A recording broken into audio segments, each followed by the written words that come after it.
RTO ಅಧಿಕಾರಿ ವಿರುದ್ಧ ಈಗ ಲೈಂಗಿಕ ಕಿರುಕುಳದ ಆರೋಪ ಕೇಳಿಬಂದಿದೆ. ಹಾಗಾದ್ರೆ ನಿಜಕ್ಕೂ ಆರ್ಟಿಒ ಅಧಿಕಾರಿ ಲೈಂಗಿಕ ಕಿರುಕುಳವನ್ನ ಮಹಿಳಾ ಸಿಬ್ಬಂದಿ ಕೊಟ್ರಾ?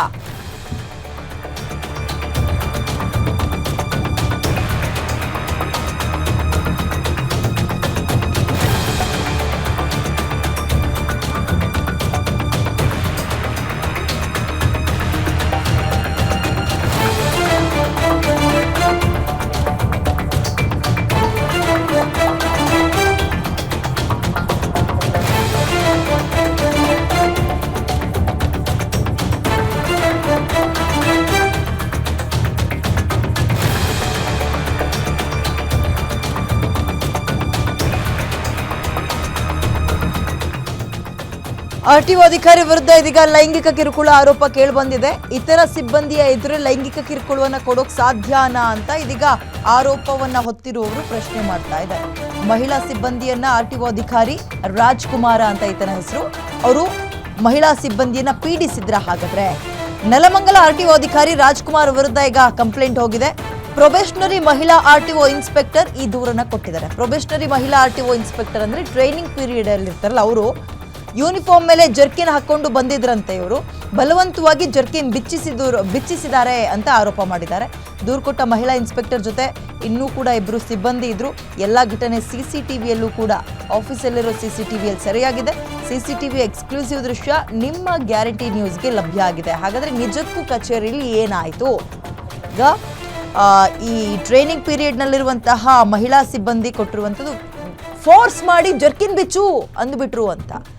ಹಾಗಾದ್ರೆ ಏನಾಯ್ತು ಅಲ್ಲಿ? ದೃಶ್ಯಾವಳಿಯಲ್ಲಿ ಗಮನಿಸ್ತಾ ಇದ್ದೀರಾ ನಿಮ್ಮ ಗ್ಯಾರಂಟಿ ನ್ಯೂಸ್ನ ಎಕ್ಸ್ಕ್ಲೂಸಿವ್ ಚಿತ್ರಣದಲ್ಲಿ. ಆರ್ಟಿಒ ಆಫೀಸ್ ಏನಿದೆ, ನೆಲಮಂಗಲದ ಆರ್ಟಿಒ ಆಫೀಸರ್ ರಾಜ್ಕುಮಾರ್ ವಿರುದ್ಧ ಲೈಂಗಿಕ ದೌರ್ಜನ್ಯದ ಆರೋಪ ಕೇಳಿಬಂದಿದೆ. ಅದು ಅಲ್ಲೇ ಕೆಲಸ ಮಾಡಿಕೊಂಡಿದ್ದಂತಹ ಟ್ರೈನಿಂಗ್ ಪೀರಿಯಡ್ನಲ್ಲಿರುವ ಒಬ್ಬ ಮಹಿಳಾ ಸಿಬ್ಬಂದಿ ಬಲವಂತವಾಗಿ ಜರ್ಕಿನ್ ಬಿಚ್ಚಕ್ಕೆ ಹೇಳಿದ್ರು. ನನಗೆ ಮುಜುಗರ ಆಯಿತು, ಈ ಹಿನ್ನೆಲೆಯಲ್ಲಿ ನಾನು ಕಂಪ್ಲೇಂಟನ್ನು ಕೊಡ್ತಾ ಇದ್ದೀನಿ ಅಂತ ಒಂದು FIR ಹಾಕ್ಸಿದ್ದಾರೆ. ಇದಕ್ಕೆ ಸಂಬಂಧಪಟ್ಟಂತೆ ಆ ರಾಜ್ಕುಮಾರ ಏನು ಹೇಳ್ತಾರೆ? ಹಾಗಾದರೆ ಆ ಆಫೀಸರ್ ಹೆಸರು ರಾಜ್ಕುಮಾರ್ ಅಂತ. ಅವ್ರು ಏನು ಹೇಳ್ತಾರೆ? ಆ್ಯಕ್ಚುಲಾಗಿ ಏನಾಯಿತು ಅಲ್ಲಿ? ಒಬ್ಬರೇ ಇಲ್ಲ ಅಂದರೆ ಈಗ ಆ ರಾಜ್ಕುಮಾರ್ ಮತ್ತು ಆ ಪ್ರೊಬೇಷನರಿ ಆಫೀಸರ್ ಏನಿದ್ದಾರೆ, ಮಹಿಳಾ ಆರ್ಟಿಒ ಆಫೀಸರ್ ಇನ್ಸ್ಪೆಕ್ಟರ್ ಏನಿದ್ದಾರೆ, ಅವರೊಬ್ಬರೇ ಇಲ್ಲ, ಅವ್ರ ಜೊತೆಗೆ ಇನ್ನೊಂದು 2-3 ಜನ ಇದ್ದಂಗಿದೆ. ಏನಾಯಿತು ಹಾಗಾದರೆ ಅಲ್ಲಿ? ಇವ್ರು ಹೇಳೋ ಪ್ರಕಾರ ಸಮರ್ಥನೆಗೆ ಇವರು ಮುಂದಾಗ್ತಾ ಇದ್ದಾರೆ. ದೃಶ್ಯಾವಳಿಯಲ್ಲಿ ಗಮನಿಸ್ತಾ ಇದ್ದೀರಿ. ಅವ್ರು ಹೇಳಿದ ನಂತರ ಜಾಕೆಟನ್ನು ಅವರು ಎಲ್ಲರೂ ಬಿಚ್ಚಿದ್ದಾರೆ, ಎಲ್ಲರೂ. ಇದು ಆರ್ಟಿಒ ಅಧಿಕಾರಿ ವಿರುದ್ಧ ಲೈಂಗಿಕ ಕಿರುಕುಳವನ್ನು ಆರೋಪ ಮಾಡಿದ್ದಾಳೆ. ಆ ನಂತರ ಅಲ್ಲಿಯ CCTV ಫುಟೇಜನ್ನು ನಿಮ್ಮ ಮುಂದೆ ತರುವಂತಹ ಪ್ರಯತ್ನವನ್ನು ನಾವು ಮಾಡ್ತಾ ಇದ್ದೀವಿ. ಅಲ್ಲಿ ಏನಾಯಿತು? ಸೆಕ್ಷುಯಲ್ ಹರಾಸ್ಮೆಂಟ್ ಅಂದರೆ ಯಾವುದೋ ವಿಚಾರಕ್ಕೆ ಯಾವುದನ್ನೋ ಬಳಸ್ಕೊಂಡ್ರ? ಹಾಗಾದರೆ ಯಾವುದೋ ಕೋಪಕ್ಕೆ ಈ ಕಾರಣವನ್ನು ಮುಂದಿಡೋಣ ಅನ್ನೋದಕ್ಕೆ ಮುಂದಾದರೆ, ಅಥವಾ ಅಲ್ಲಿ ನಿಜಕ್ಕೂ ಏನಾಯಿತು? ಮಾತಿನ ಕಾನ್ವರ್ಸೇಷನ್ ಏನಾಗಿದೆ ಅನ್ನುವಂಥದ್ದು ಬಹಳ ಮುಖ್ಯವಾಗುತ್ತೆ. ಇದೆಲ್ಲ ಆಗ್ತಾ ಇದ್ದಂತೆ ಘಟನೆ ಆದ ಮೇಲೆ ಈ ಆರ್ಟಿಒ ಅಧಿಕಾರಿ ರಾಜ್ಕುಮಾರ್ ವಿರುದ್ಧ ದೂರು ದಾಖಲಾಗಿದೆ. ಇದಕ್ಕೆ ಸಂಬಂಧಪಟ್ಟಂತೆ ಅವರೇನು ಹೇಳ್ತಾರೆ? ಇವರೇ ಈಗ ನಿಮ್ಮ ಬಲಭಾಗದಲ್ಲಿ ಏನು ನೋಡ್ತಾ ಇದ್ದೀರಿ, ಆರ್ಟಿಒ ಅಧಿಕಾರಿ ರಾಜ್ಕುಮಾರ್ ಅಂತ, ಇವರ ವಿರುದ್ಧವೇ ದೂರು ದಾಖಲಾಗಿರೋದು. ಏನಂತ? ಎಲ್ಲರ ಎದುರು ಬಲವಂತವಾಗಿ ನಾನು ಹಾಕ್ಕೊಂಡಿರುವಂತಹ ಜರ್ಕಿನನ್ನು ಬಿಚ್ಚು ಅಂತ ಹೇಳಿದ್ರು ಅನ್ನೋ ಹಿನ್ನೆಲೆಯಲ್ಲಿ ಅವ್ರು ಹೋಗಿ ದೂರನ್ನು ಕೊಟ್ಟು ಬಂದಿದ್ದಾರೆ. ಹಾಗಾದರೆ ಕಚೇರಿಯಲ್ಲಿ ಏನಾಯಿತು ಅನ್ನೋದಕ್ಕೆ ಸಂಬಂಧಪಟ್ಟಂತೆ ಟೆಕ್ನಿಕಲ್ ಎವಿಡೆನ್ಸ್ ಅಂತ ಕರೆಯೋ CCTV ಫುಟೇಜ್ ನಿಮ್ಮ ಮುಂದೆ ಇಡ್ತಾ ಇದ್ದೀವಿ. ಇಲ್ಲಿ ದೃಶ್ಯಗಳು ಕಾಣ್ತಾ ಇದ್ದೀವಿ, ಬಟ್ ಏನು ಮಾತುಕತೆ ಆಗಿದೆ ಅನ್ನುವಂಥದ್ದು ಗೊತ್ತಾಗ್ತಾ ಇಲ್ಲ. ಅದೊಂದು ರೀತಿ ನೋಡಿದ್ದು ಸುಳ್ಳಾಗಬಹುದು, ಕೇಳಿದ್ದು ಸುಳ್ಳಾಗಬಹುದು ಅಂತಾರಲ್ಲ, ಹಂಗೇನಾದರೂ ಆಯಿತಾ?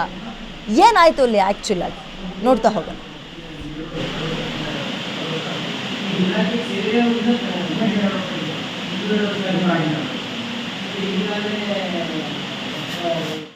ಮಹಿಳಾ ಅಧಿಕಾರಿಯಾಗಿ ಅವರಿಗೆ ರಕ್ಷಣೆ ಇಲ್ಲ ಅಂದರೆ ಇಂಥ ದೊಡ್ಡ ಡಿಪಾರ್ಟ್ಮೆಂಟಲ್ಲಿ ಕೆಲಸ ಮಾಡಿಕೊಂಡು ಹೇಗೆ ಬೇರೆಯವರೆಲ್ಲ ಬೇರೆ ಹೆಣ್ಮಕ್ಳು ಹೇಗೆ ಸರ್ ಕೆಲಸ ಮಾಡೋಕ್ಕೆ ಸಾಧ್ಯ?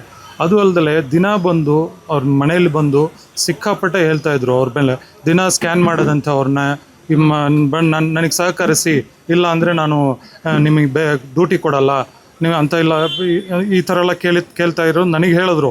ಅವ್ರು ಹೇಳಿದ್ದನ್ನು ನಾನು ಕೇಳಿಸ್ಕೊಂಡು ಮತ್ತು ನಾನು ಹೇಳಿದ್ದೆ ಜಾಕೆಟ್ ಹಾಕೊಂಡು ಹೋಗಿ ಆಫೀಸ್ಗೆ ಹೋಗ್ತಾ ಜಾಕೆಟ್ ಹಾಕೊಂಡು ಹೋಗಿ, ಅವ್ರು ಸಪ್ರೇಟಾಗಿ ಕರೆದಾಗ ಜಾಕೆಟ್ ಹಾಕೊಂಡು ಹೋಗಿ ಅಂತ ಹೇಳಿದ್ದೀನಿ. ಇವರು ಜಾಕೆಟ್ ಹಾಕೊಂಡು ಆಫೀಸ್ಗೆ ಹೋದಾಗ ಇವರು ಒಬ್ಬ ಮಹಿಳಾ ಅಧಿಕಾರಿ ಅಂತ ಗೊತ್ತಿದ್ರೂ ಕೂಡ ಅವ್ರಿಗೆ ಹೇಳಬೇಕಿತ್ತು, ಆಚೆಗೆ ಹೋಗಿ ಮೇಡಮ್ ಜಾಕೆಟ್ ತಗೊಳ್ಳಿ ಅಂತ ಹೇಳ್ಬೋದು. ಸಮವಸ್ತ್ರ ನಾನು ಅರ್ಥ ಮಾಡ್ಕೊತೀನಿ, ಆದರೆ ಅವ್ರು ಹೇಳ್ಬೋದಿತ್ತು. ಅದು ಹೇಳ್ದಲ್ಲಿ ನನ್ನ ಮುಂದೆನೇ ಜಾಕೆಟ್ ತೆಗಿ ಅಂತ ಜಾಕೆಟ್ ಬಿಚ್ಚಿಸಿ ಅವ್ರನ್ನ ಮೇಲಿಂದ ಕೆಳಗಡೆ ತನಕ ಸ್ಕ್ಯಾನ್ ಮಾಡಿದ್ದಲ್ದಲೆ ಏನೇನು ಬೇಕೋ ಅದನ್ನೆಲ್ಲ ಅವರು ಅಂದರೆ ಲೈಂಗಿಕವಾಗಿ ಏನೇನು ಮಾತಾಡಬೇಕೋ ಆ ಮಾತು ನಾನು ಮೀಡಿಯಾದಲ್ಲಿ ಹೇಳಲ್ಲ, ಬಟ್ ಆ ಮಾತುಗಳೆಲ್ಲ ಹೇಳಿದ್ದಾರೆ ಅವರು. ನನಗೆ ಇದು ತುಂಬ ವರ್ಸ್ಟ್ ಆಯಿತು. ಈ ಥರ ಬರಬಾರ್ದಿತ್ತು, ಬಂದಿದೆ. ಅದಕ್ಕೆ ನಾವು ಸ್ಟೇಷನ್ಗೆ ಬಂದು ನಾನು ಖುದ್ದಾಗಿ ಕಂಪ್ಲೇಂಟ್ ಕೊಡ್ತಾ ಇದ್ದೀನಿ. ಯಾಕಂದರೆ ಇದು ತಕ್ಷಣ ಅವ್ರು ಕ್ರಮ ತಗೋಬೇಕು. ಕಮಿಷನರ್ ಸಾಹೇಬರು ತಕ್ಷಣವೇ ಕೂಡಲೇ ಅವ್ರನ್ನ ಸಸ್ಪೆಂಡ್ ಮಾಡಬೇಕು. ಒತ್ತಾಯ ಮಾಡ್ತೀವಿ, ಹೋರಾಟ ಕೂಡ ಮಾಡ್ತೀನಿ. ನಾನು ಮೀಡಿಯಾದವನೇ ಹೋರಾಟ ಮಾಡ್ತೀನಿ. ನಾನು ಅವ್ರ ಮುಂದೆ ಕೂತ್ಕೊಂಡು ಧರಣಿ ಕೂತ್ಕೊತೀನಿ, RTO ಆಫೀಸಲ್ಲಿ ಧರಣಿ ಕೂತ್ಕೊಂಡು ಖಂಡಿತ ಹೋರಾಟ ಮಾಡ್ತೀನಿ. ಅವ್ರು ಸಸ್ಪೆಂಡ್ ಮಾಡ್ತೀನಿ.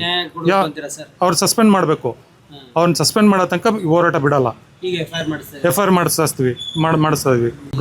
ಒಬ್ಬರು ಮಹಿಳಾ ಅಧಿಕಾರಿಯಾಗಿ ಅವರಿಗೆ ರಕ್ಷಣೆ ಇಲ್ಲ ಅಂದರೆ ಇಂಥ ದೊಡ್ಡ ಡಿಪಾರ್ಟ್ಮೆಂಟಲ್ಲಿ ಕೆಲಸ ಮಾಡಿಕೊಂಡು ಸೊ ಹೇಗೆ ಬೇರೆಯವರೆಲ್ಲ ಬೇರೆ ಹೆಣ್ಮಕ್ಳು ಹೇಗೆ ಸರ್ ಕೆಲಸ ಮಾಡೋಕ್ಕೆ ಸಾಧ್ಯ? ಅದು ಅಲ್ಲದೆ ದಿನ ಬಂದು ಅವ್ರ ಮನೇಲಿ ಬಂದು ಸಿಕ್ಕಾಪಟ್ಟೆ ಹೇಳ್ತಾಯಿದ್ರು ಅವ್ರ ಮೇಲೆ. ದಿನ ಸ್ಕ್ಯಾನ್ ಮಾಡೋದಂತೆ ಅವ್ರನ್ನ ನನಗೆ ಸಹಕರಿಸಿ, ಇಲ್ಲ ಅಂದರೆ ನಾನು ನಿಮಗೆ ಡ್ಯೂಟಿ ಕೊಡಲ್ಲ ನೀವು ಅಂತ ಇಲ್ಲ ಈ ಥರ ಎಲ್ಲ ಕೇಳ್ತಾ ಇರೋ ನನಗೆ ಹೇಳಿದ್ರು.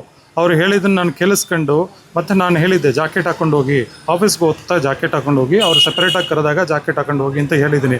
ಇವರು ಜಾಕೆಟ್ ಹಾಕೊಂಡು ಆಫೀಸ್ಗೆ ಹೋದಾಗ ಇವರು ಒಬ್ಬ ಮಹಿಳಾ ಅಧಿಕಾರಿ ಅಂತ ಗೊತ್ತಿದ್ರೂ ಕೂಡ ಅವ್ರಿಗೆ ಹೇಳಬೇಕಿತ್ತು, ಆಚೆಗೆ